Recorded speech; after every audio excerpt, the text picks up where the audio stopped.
Hello, I'm Kanisha Kelly, and I wanted to talk about the topic of remedial courses in our college systems today. I know a lot of people have student debt. It's like the biggest thing that we talk about now. Some people have so much college debt that they don't even know how they're going to pay for it once they get done with college. So the idea of having a remedial course is a big deal to me when it doesn't count toward your credits and you still have to pay for it.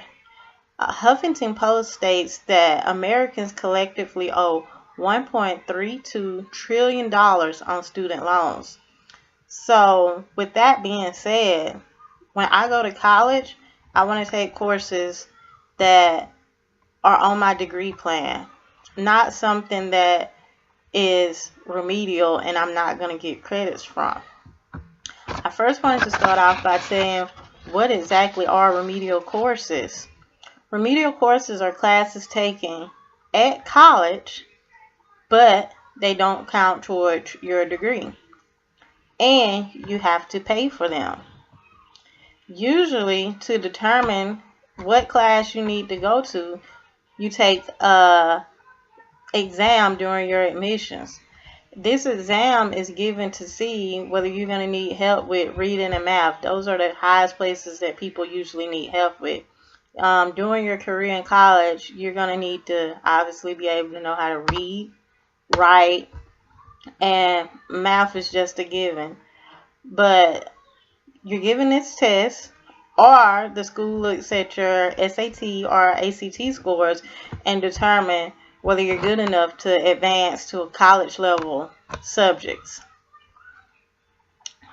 I do not agree with this just because, I'm 30.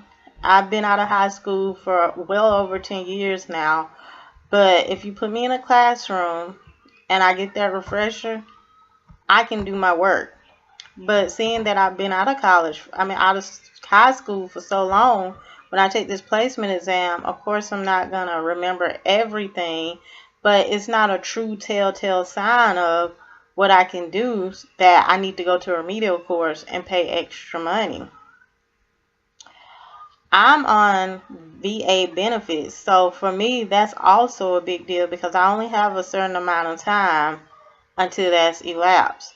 So I can't be wasting time on remedial courses that I feel like I don't need. Another thing that I want to touch bases on is that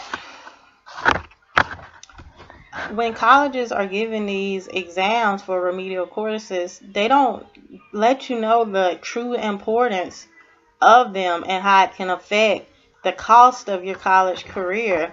When I took my exam, I knew I had to take it. I was kind of upset about having to take it. I took it.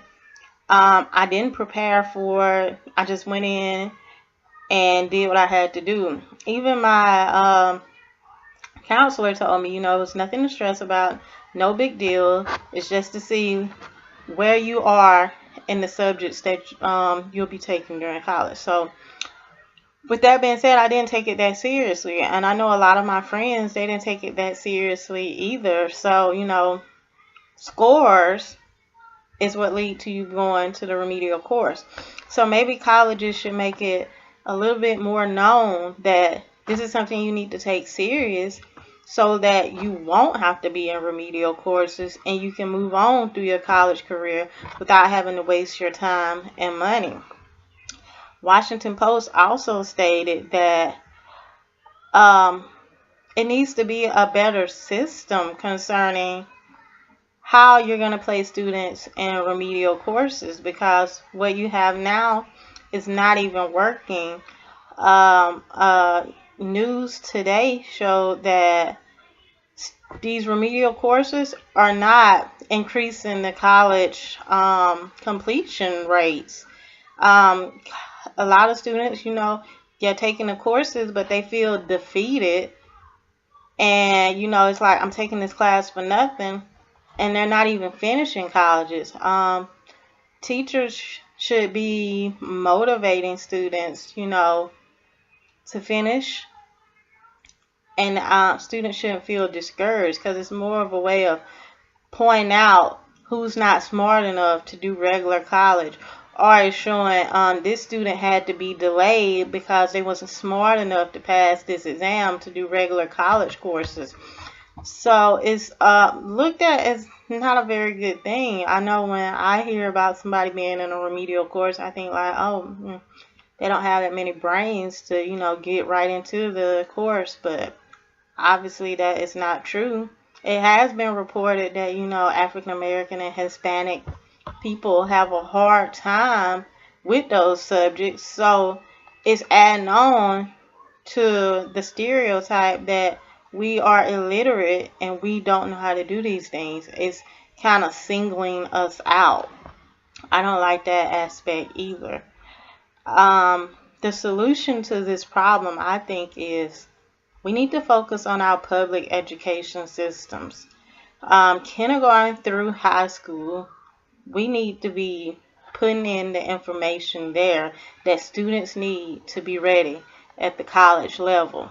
We can no longer let kids come into school and just pass just to pass. They need to be learning. But parents also need to let their children know, the cost of college is expensive. And your education during your youth is very important as well. It needs to be taken seriously so that you won't have to waste countless money and time when you get to college doing stuff that you should have already learned in high school. But I definitely think that should be the focus. There's so much divide on, what school systems are the good school systems to go to and how much money does the school have and all that. I definitely think this is something that should be tackled, because us having to pay when we get to college for something that we should have already learned is not the answer.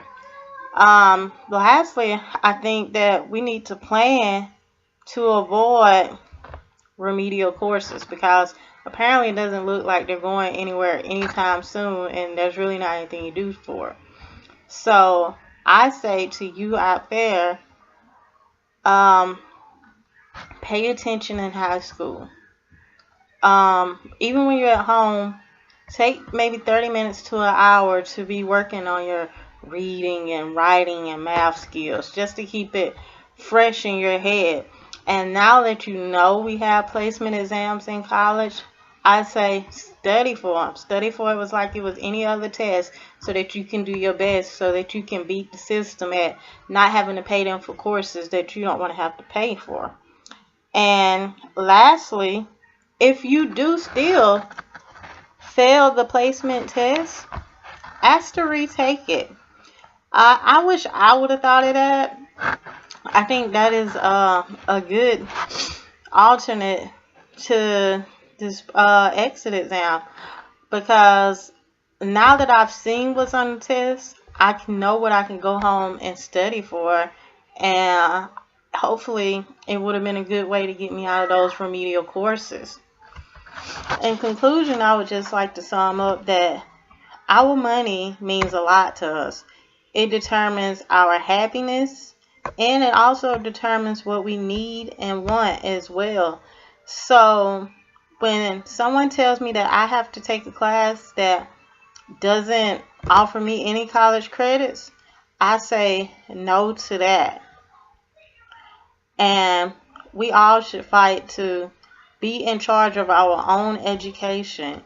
And that is a big deal, because at the end of the day, when I get out of college, I have to pay all this money back, and I want to be paying money back for classes that I chose, and hopefully you do too. Thank you.